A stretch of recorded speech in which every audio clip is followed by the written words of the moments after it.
reviewing the 2020 E53 Cab. AMG. What does cab mean? That would be a cabriolet or a convertible. Okay, I feel like people over here say, or people in the USA say, convertible. Yes, but this one is actually a cabriolet. The name of it's actually Cabriolet. Yes, yeah. And you know, I would say generally if you're not sure, if it's got a soft top, no offense, name of it is cabriolet. If it's soft top and it's a European, just say cabriolet. Yes. That's fair. But if it's a hard top, I would say generally probably a convertible, right? Hard top convertible. They want you to say hard top first. The engine in this thing is a 3-liter inline-6 turbo with EQ boost. AMG enhanced. Producing about 429 horsepower and 384 pound-feet of torque. All that power is paired with a 9-speed transmission. And all of this power also gets you from 0 to 60 in 4.4 seconds. Which is quick. It's just very quick, yes. You know, and this is the 53, and the 53s are still kind of new to the AMG lineup. The Cabriolet E-Class only comes with E53 version as the most high performance. There is no 63 or anything like that. Or 43. The coupe too. Yeah. So if you want an E-Class coupe or cab, this is the highest performance you can get right now. It's very quiet and smooth. That is one thing I really do like about the EQ Boost motors. It's like a perfect combination of power, but like hybridness, if you get what I'm saying. Yeah, it's kind of interesting hybridness. So it adds 21 horsepower and 184 pound-feet of torque. But it's not like you add these numbers to whatever the horsepower actually is on the car. All of this power from the EQ Boost actually happens at 0 RPM. So that's why it eliminates all the turbo lags. Yeah, exactly. And it makes it super quick off the line. Yes. But we got so much space here between the driver and the passenger. The back seats, it's manageable. You know, it's still a 2-door convertible cabriolet, but it's not bad at all. But the looks on this thing is one of my favorite things. It's like an E-Class in general. It's nice to me, but like I really like the coupe and cabriolet models. I think they just look really aggressive and just like perfect on the road.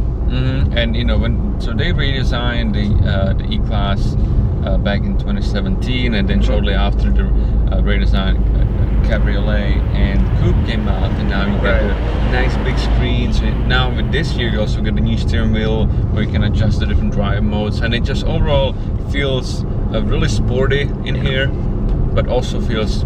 Dude, it's a sick car. Like this thing is so nice. There's just luxury. It's hard to hate on this car.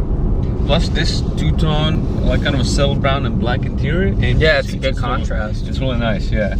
If you want, like, if you're trying to get like the fastest AMG E-Class, you'd have to go for the sedan E63S or wagon.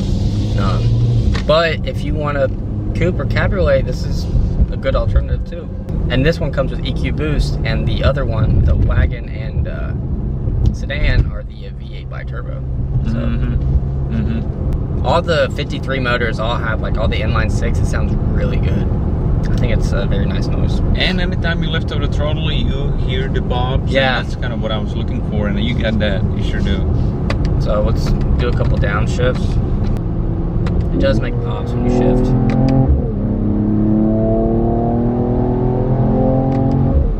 Yeah, it's quick, man. It's very pleasant. But it's not overwhelming. Like you could honestly get on the car and like have a conversation with someone. Yeah, definitely. Even because when you put the roof down, there's all these buttons where you can raise up the little windscreen in the back, and this little wind protector in the front. So if you activate all of these features, then you can have a pleasant conversation, even in a sport mode, even when the roof is down, and it's just an overall kind of a good feeling inside the car. Yeah.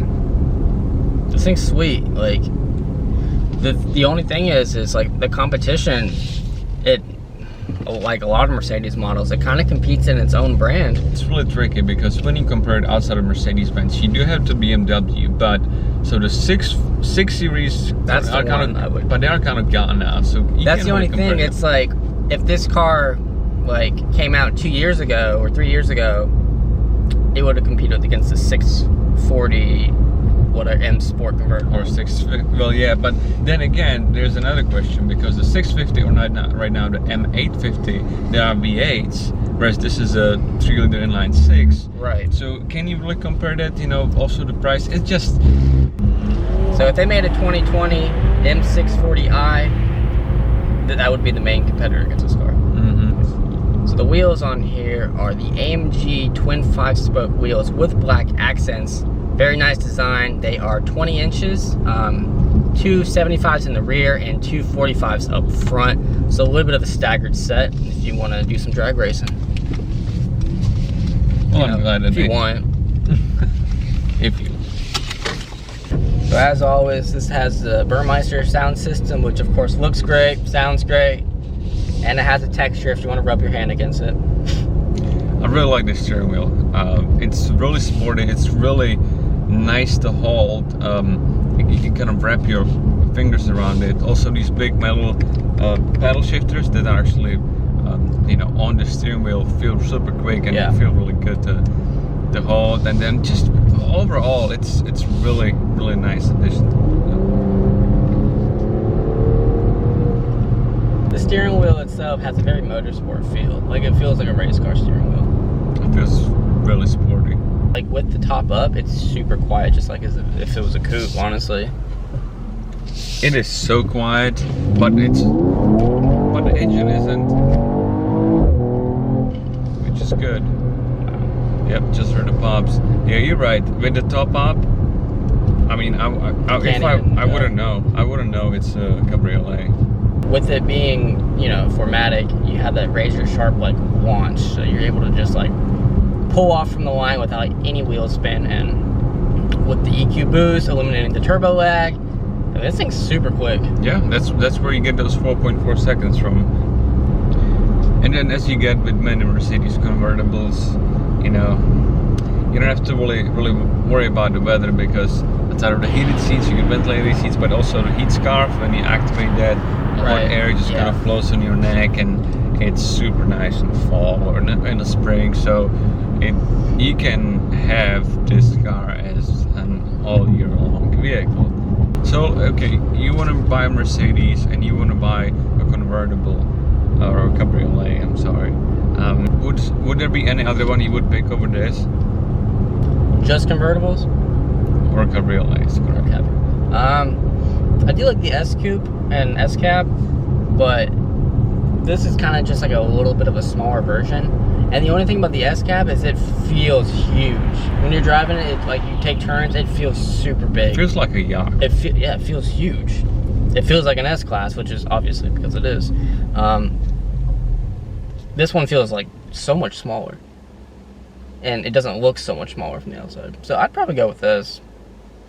Yeah, because your other competition is C convertible, C43 convertible. Then you have the E convertible. Then this one, E53 convertible. Right. And then you have the S. And you got the SL and then you have the SL and SLC and stuff. Yeah. I think you get a mixture of all of it. You kind of get the, you know, the zippiness of a C class with the nice luxurious of an S class. Because it's an E class, it's in the middle. Yes. Well, thank you again for watching our review of this 2020 Mercedes-Benz E53 Cabriolet.